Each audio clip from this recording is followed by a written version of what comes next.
Comilla city এখন পরিচিত যানজটের নগরী হিসেবে উন্নয়ন প্রকল্পে ধীরগতি, রাস্তাঘাটও বেহাল, বাড়ছে নাগরিক ভোগান্তি। ড্রেনের কাজ দাম 4 মাস না 3 মাস লাগাইছে টেন্ডারের পরেও, আর রাস্তার কাজ তো কোয়েল আপনি এটা সরজমিনে আপনারা দেখতেন আছে। আমরা যে সেবাটা পাবো তাদের কাছ থেকে এটার কোনো কিছুই পাচ্ছি না, 10%ও পাচ্ছি না।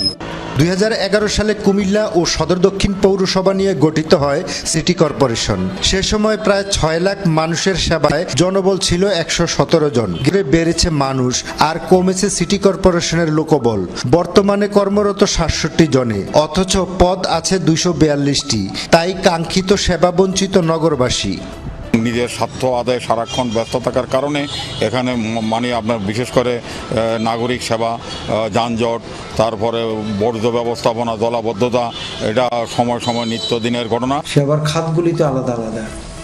একজনের ভাগে যদি 10টা খাত পড়ে, সে কি সঠিকভাবে সেবা দিতে পারবে?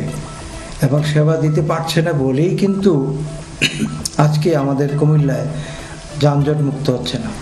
সায়েম ভূঁইয়া বর্তমানে সিটি কর্পোরেশনের নির্বাহী প্রকৌশলী, একই সাথে প্রধান প্রকৌশলী, প্রধান স্বাস্থ্য কর্মকর্তা ও একটি প্রকল্প পরিচালকেরও দায়িত্ব পালন করছেন তিনি। জনবল সংকটে আরও অনেকেই সামলাচ্ছেন বাড়তি দায়িত্ব। নিয়োগ অথবা জনগণের সেবা নিশ্চিত করার জন্য যেই জনবল থাকার কথা, এইটা নিয়ে আসলে এর আগে কেউ ওইভাবে মনোযোগ দেয় নাই যারা জনপ্রতিনিধি ছিলেন। একটা পদমর্যাদার একটা কাজ করলে সে তার কাজটাকে কনসেন্ট্রেশন দেওয়া, তাকে বাস্তবায়ন করা, তার সঠিকভাবে সম্পাদন করাটা তার জন্য অনেক সহজ।